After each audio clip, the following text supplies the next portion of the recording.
Hi hello friends, എല്ലാ കൂട്ടുകാർക്കും സുധാമു ചാനലിലെ സ്വാന്തനം സീരിയലിൻ്റെ ഇനി വരാൻ പോകുന്ന ഒരു അടിപൊളി എപ്പിസോഡിലെ റിവ്യൂയിലേക്ക് തന്നെ സ്വാഗതം.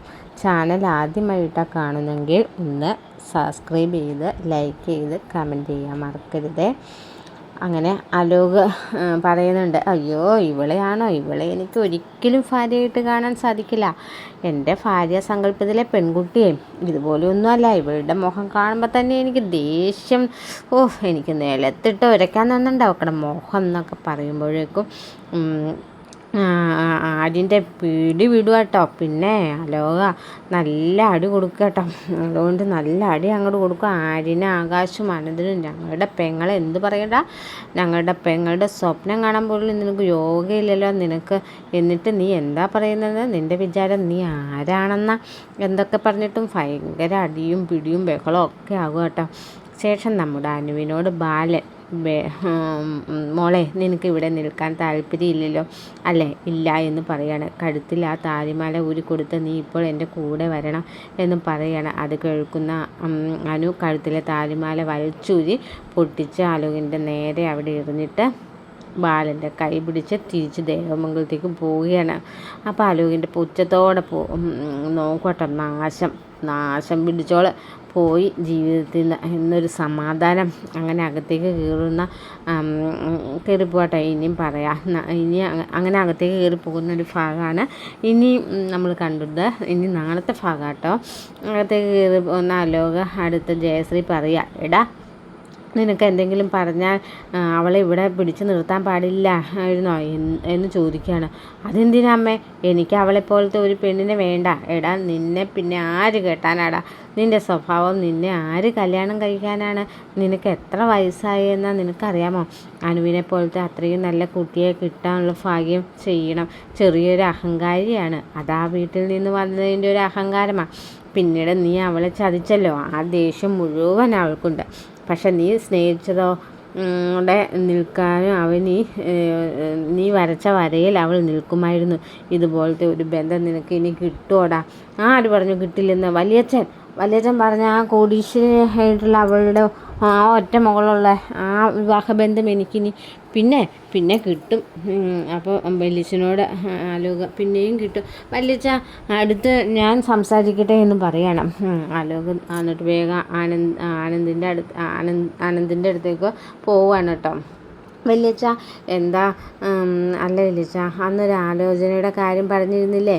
എന്താ ആലോചനയുടെ കാര്യം? അല്ല, ഒരു മകളെ കോടീശ്വരൻ കാര്യം അമേരിക്കയിൽ സെറ്റിലായിട്ടുള്ള ഒരു മനസ്സിലായി എൻ്റെ ഒരു സുഹൃത്തിൻ്റെ മോളില്ലേ? അതെ. അല്ല, ആ ആലോചന നമുക്ക് വീണ്ടും ഒന്ന് ആലോചിച്ചാലോ വല്യച്ഛ? നിർത്തടാ നാണമില്ലാത്തവനെ.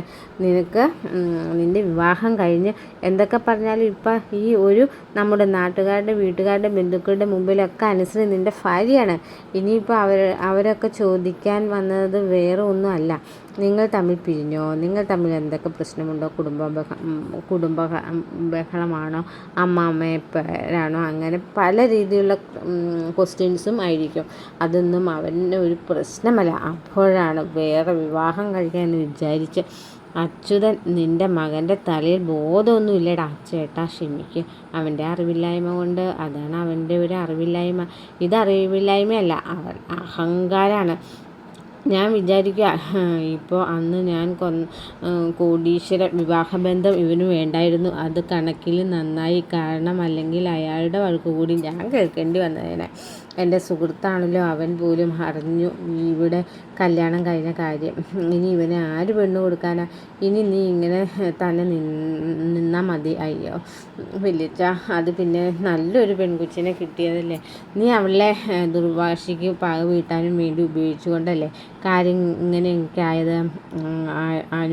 അനു നിന്നെ ആത്മാർത്ഥമായിട്ടാണ് സ്നേഹിച്ചത്. പക്ഷെ നീയോ എന്താ ചെയ്തത്? എന്നെ കൊണ്ടൊന്നും പറയിപ്പിക്കണ്ട. കഴിഞ്ഞത് കഴിഞ്ഞു. അതിനെക്കുറിച്ച് ആരും സംസാരിക്കണ്ട. അച്ഛനും പറയട്ടോ.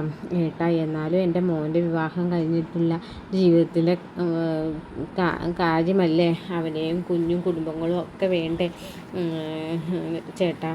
നമ്മുടെ കുടുംബത്തിൻ്റെ പാരമ്പര്യം കാത്തു സൂക്ഷിക്കാൻ അവനല്ലേ ഉള്ളൂ ഏട്ടാ. ഈ ഇത്രയും ഉള്ളൂ,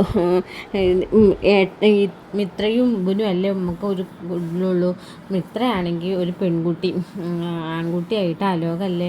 അപ്പം നമ്മുടെ കുടുംബ പാരമ്പര്യം കാത്തു സൂക്ഷിക്കണം എന്നുണ്ടെങ്കിൽ അലോകിന് ഒരു കുഞ്ഞും ഉണ്ടാവണം. അങ്ങനെയാണല്ലേ ഏട്ടാ, അത് സാരമില്ല, കുടുംബ പാരമ്പര്യം ഇവിടെ കൊണ്ട് തീർന്നോട്ടെ, അല്ലെങ്കിൽ ഈ കുടുംബത്തിന് എന്ത് പാരമ്പര്യം ഉണ്ടായിട്ടാ എന്നൊക്കെ പറയാട്ടെ നമ്മുടെ ആനന്ദൻ. അവിടെ അലോക് അച്ഛനോട് പറയുന്നുണ്ട്, കണ്ടില്ലേ അച്ഛാ, വലിയച്ഛൻ്റെ സ്വഭാവം ആകെ മാറി. ഞാൻ ശ്രദ്ധിക്കുന്നുണ്ടടാ, നീ വിഷമിക്കുകയൊന്നും വേണ്ട, നിനക്ക് പറ്റിയ നല്ലൊരു പെണ്ണിനെ ഞാൻ കണ്ടുപിടിച്ച് തരും എന്നൊക്കെ നമ്മുടെ അച്യുതൻ പറയുകയാണ് അലോകിനോട്. അലോകിനാണെങ്കിൽ വേണ്ടത് നല്ല ജീൻസും പാൻറ്റും ഒക്കെ ഇട്ട പെണ്ണിനെയാണ് വേണ്ടത്, നല്ല മോഡേൺ ഗേൾസിനെയാണ് വേണ്ടത് എന്നൊക്കെ പറഞ്ഞ് നമ്മൾ ശരി എന്നൊക്കെ അലോകും പറയുന്നുണ്ട്. എന്നിട്ട് മനസ്സില്ല അച്ഛനെ എവിടെ കണ്ടുപിടിക്കാനാണ്, 30 വയസ്സാവാറായി, എന്നിട്ട് നല്ലൊരു പെൺകുട്ടീനെ കിട്ടിയില്ല എന്നൊക്കെ ഇങ്ങനെ വിചാരിക്കും കേട്ടോ. അതിനുശേഷം പിന്നീട് കാണിക്കുന്നത് നമ്മുടെ അനുവിനെയാണ്. അപ്പോൾ അനുവിനെ വീട്ടിൽ വന്നിട്ട് ബാലൻ ഒരുപാട് സംസാരിക്കുന്നുണ്ട് കേട്ടോ. മോളെ നീ ക്ഷമിക്കണം, നീ എല്ലാവരോടും പറ്റിച്ച് അവൻ്റെ കൂടെ ഇറങ്ങിപ്പോയ എന്നൊക്കെ ഞങ്ങൾ നിന്നെ ഒരുപാട് ശപിച്ചു മോളെ, നീ ഞങ്ങളോട് ക്ഷമിക്കണം. അതെന്തിനാ അച്ഛാ ക്ഷമ ചോദിക്കുന്നത്? അച്ഛൻ്റെ സ്ഥാനത്ത് വേറെ ആരാണെങ്കിലും എന്നെ ഇങ്ങനെ ജീവനോടെ വെക്കില്ലായിരുന്നു അച്ഛ.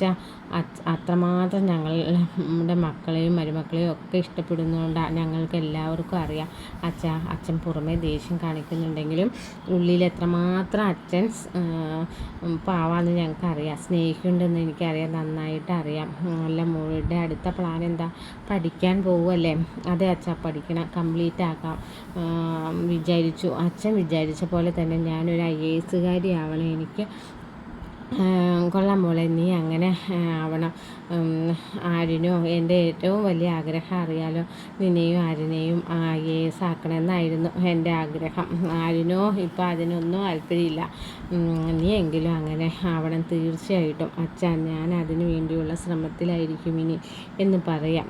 അപ്പോൾ അനു ഇനി പഠിക്കാൻ വേണ്ടി പോവാട്ടോ, അതായത് IAS പഠിക്കാൻ വേണ്ടി പോവുകയാണ് അനു. പക്ഷേ ഇനിയിപ്പോൾ പറയാൻ പോകുന്നത് ആലോകിൻ്റെ കാര്യം. ഇത്രയും നാൾ അനു ഇല്ലെങ്കിൽ എനിക്കൊരു കുഴപ്പമില്ല എന്നൊക്കെ ആലോക് വിചാരിച്ചെങ്കിലും അനുവിനെ കാണുമ്പോൾ ദേഷ്യം വരും, വോമിറ്റിങ് വരും എന്നൊക്കെ പറഞ്ഞ ആലോക് ഇനിയിപ്പോൾ എന്താ ചെയ്യാൻ പോകുന്നത്? ആദ്യം ആലോകിന് കുഴപ്പമൊന്നുമില്ല കേട്ടോ. 2-3 ദിവസം കഴിഞ്ഞപ്പോഴാണ് അങ്ങനെ തള്ളിപ്പോകുന്നു. പക്ഷെ പതുക്കെ ആലോകിൻ്റെ മനസ്സിലേക്ക് അനുവിൻ്റെ രൂപം തെളിഞ്ഞ് വരുവാണ്.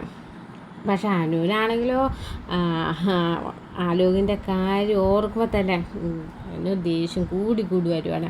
ആദ്യം ഒരു ഇഷ്ടമൊക്കെ ഉണ്ടായിരുന്നു, അവൻ ചതിച്ചപ്പോൾ പിന്നീട് ദേഷ്യമായി പകയായി അനുവിന്. പക്ഷേ ആലോകിന് അങ്ങനെയല്ല കേട്ടോ.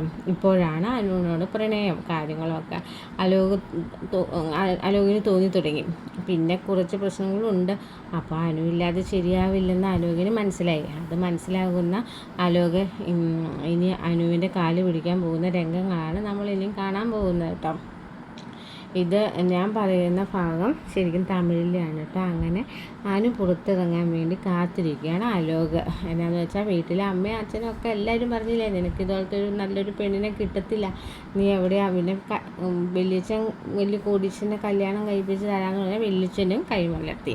വേറെ ഒന്നുമില്ല. അനു നീ എന്നോട് ക്ഷമിക്കണം, അനു ചെയ്ത തെറ്റുകളൊക്കെ ക്ഷമിക്കണം, അനു നീ എൻ്റെ ജീവിതത്തിലേക്ക് നിന്ന് വിട്ടുപോയപ്പോഴാണ് അനു എനിക്ക് മനസ്സിലായത് ഞാൻ നിന്നെ എത്രമാത്രം സ്നേഹിക്കുന്നുണ്ടെന്ന്. അനു പ്ലീസ്, അനു എൻ്റെ അടുത്തേക്ക് തിരിച്ചു വരണം എന്നൊക്കെ പറഞ്ഞ കാര്യം എനിക്ക് കാല് പിടിക്കാട്ടോ ആലോക്. അനു അത് നടു റോഡിലാണ്. ആലോക് നിനക്ക് നാണമില്ലേടാ? അല്ല, എൻ്റെ മുഖം കണ്ടാൽ നിലത്തിട്ട് ഉരയ്ക്കും എന്നാണല്ലോ നീ പറഞ്ഞത്, ഇപ്പോൾ എന്താടാ നിനക്ക് ഉരയ്ക്കാൻ തോന്നുന്നില്ലേടാ? അനു പ്ലീസ്, അനു നീ എൻ്റെ ഭാര്യയായിട്ട് എൻ്റെ ജീവിതത്തിലേക്ക് വാ അനു. ഞാനിപ്പോൾ നിന്നെ ഒരുപാട് സ്നേഹിക്കുന്നുണ്ട്, ആത്മാർത്ഥമായിട്ട് സ്നേഹിക്കുന്നുണ്ട്. ആര്? നീയോ? അല്ല, അന്നൊരു ദിവസം ആര്യനും ചേട്ടനും എത്ര പ്രാവശ്യം ഇങ്ങോട്ട് പുറത്ത് പോയപ്പോഴേക്കും നിന്നെ ഒരു പെൺകുട്ടിയെ കണ്ടില്ലേ? പറഞ്ഞല്ലോ. അല്ല, നിനക്ക് അവളെ വിവാഹം കഴിച്ചൂടെ? അല്ല, അവൾക്ക് നിന്നോട് ഓൾറെഡി നേരത്തെ പ്രണയം ഉണ്ടെന്നൊക്കെ നീ പറയുകയും ചെയ്തിരുന്നല്ലോ. അവളെ വിവാഹം കഴിച്ച് ജീവിച്ചൂടെ? പരസ്പരം സ്നേഹിക്കുന്നവരാകുമ്പോൾ ഒരുമിച്ച് ജീവിക്കാമല്ലോ. അല്ലാതെ നീ എൻ്റെ പുറകെ ഇനി എന്ത് ചെയ്യാനാണ്, എനിക്ക് നിന്നെ വിവാഹം കഴിക്കാൻ ഒരു താല്പര്യമില്ല. ഉണ്ടായിരുന്നു ഒരു സമയത്ത്, നീ എന്നെ പ്രണയിച്ച് നടിച്ച് വശത്താക്കിയ സമയം എനിക്ക് നിന്നെ അത്രമാത്രം ഇഷ്ടമായിരുന്നു, ജീവനായിരുന്നു. അതിനുശേഷം നീ എന്നെ തേച്ച് ഒട്ടിച്ചു വിട്ടപ്പോൾ അതോടെ തീർന്നു ഞാനും നീയും തമ്മിലുള്ള ബന്ധം. ഇനി മേലാൽ ഈ കാര്യം പറഞ്ഞ് എൻ്റെ അടുത്തേക്ക് വന്നു പോകരുത് എന്ന് പറയുകയാണ്. ആലോക് ശരിക്കും വിട്ടുപോവാട്ടോ. അതിനൊക്കെ ആലോകിന് വേറെ കുറേ പ്രശ്നങ്ങളും കൂടി വരുന്നുണ്ട്. അപ്പോൾ അതുകൊണ്ടിട്ടാണ് ഈ അനുവിൻ്റെ കാല് പിടിക്കാൻ വേണ്ടി പോണത്. അങ്ങനെ അനു പഠിച്ചു മിടുക്കിയായി IAS ഓഫീസർ ആകാൻ വേണ്ടി ഒരുങ്ങുന്ന സമയത്ത് ആലോക് ആണെങ്കിൽ ഒരു ഗതിയും പരിഗതിയും ഇല്ലാതെ ഒരു വിവാഹവും നടന്നിട്ടില്ല, ഒരു കുടുംബവുമില്ല, ഒന്നുമില്ല. എന്നിട്ട് അനുവിനെ എങ്ങനെയെങ്കിലും ഒക്കെ പാട്ടിലാക്കിയിട്ട് ഒന്ന് സെറ്റാകാൻ വേണ്ടിയിട്ടാണ് ആലോകിൻ്റെ ഉദ്ദേശം. സുകന്യയോടും ഈ കാര്യം പറയണ്ട ചേച്ചി പ്ലീസ് ചേച്ചിക്ക് മാത്രമേ ഇനി എന്നെ സഹായിക്കാൻ പറ്റൂ. എന്താ കാര്യം ചേച്ചി, എങ്ങനെയെങ്കിലുമൊക്കെ അനുവിനെ പഴയ പോലെ എനിക്കൊന്ന് സെറ്റാക്കി തരുമോ ചേച്ചി? ആർക്കും നിനക്കോ? എടാ അതിൻ്റെ ഒരു സ്റ്റേജ് ഒക്കെ കഴിഞ്ഞു. നിനക്ക് തന്നെ അത് ആലോചിക്കാവുന്നതല്ലേ ഉള്ളൂ. അവൾ നിൻ്റെ ഈ ഉള്ളം കയ്യിൽ ഇരുന്നിട്ടുണ്ടായിരുന്ന പെണ്ണായിരുന്നു. നീ തന്നെയല്ലേടാ എല്ലാം നശിപ്പിച്ചത്. അന്ന് അനു ഇവിടെ നിന്ന് പിണങ്ങി പടിയിറങ്ങി പോയ ദിവസം നിനക്ക് ഓർമ്മയുണ്ടോ?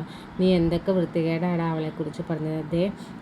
ഞാൻ അവളെ സപ്പോർട്ട് ചെയ്യുന്നതല്ല, എനിക്ക് കൂറും ഉള്ളത് കൃഷ്ണമംഗലംകാരോട് തന്നെയാണ്. പക്ഷേ അവൾ ഒരു പെണ്ണല്ലേ, അവൾക്ക് മാനാഭിമാനമൊക്കെ അല്ലേ. അവൾ എന്തായാലും നിന്നെ സ്നേഹിച്ച് കിട്ടുമോ എന്ന് എനിക്ക് തോന്നുന്നില്ല. അവൾ വേറെ ആരെ വിവാഹം കഴിച്ചാലും ഏത് ആൾ വിവാഹം കഴിച്ചാലും നിന്നെ വിവാഹം കഴിക്കില്ല. പിന്നെ അവൾ അവിടെ പറയുന്നത് കേട്ട ഒരു വിവാഹത്തെക്കുറിച്ച് ആലോചിക്കണമല്ല, എന്തോ അച്ഛൻ ആഗ്രഹം തീർക്കാൻ IAS ആവാൻ പോവുകയാണെന്നൊക്കെ പറയുന്നത് കേട്ടു.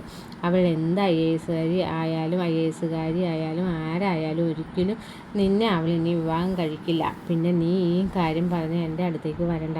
നടക്കാത്ത കാര്യം എന്തിനാ നിനക്ക് ഉറപ്പ് വരുന്നത്? അതുകൊണ്ട് നീ എന്താണെന്ന് വെച്ചാൽ അവളെ പുറകെ നടക്കുമോ, മുമ്പത്തെ പോലെ പുറകെ നടന്ന് വീടുത്തുവോ എന്ത് ചെയ്തു. പക്ഷെ അനു പഴയ അനു അല്ല എന്ന് നീ ആലോചിക്കണം എന്ന് പറയുകയാണ്. അതങ്ങനത്തെ കുറേ ഭാഗങ്ങളാണ് നമ്മൾ ഇനിയും കാണാൻ വേണ്ടി പോകുന്നത് കേട്ടോ.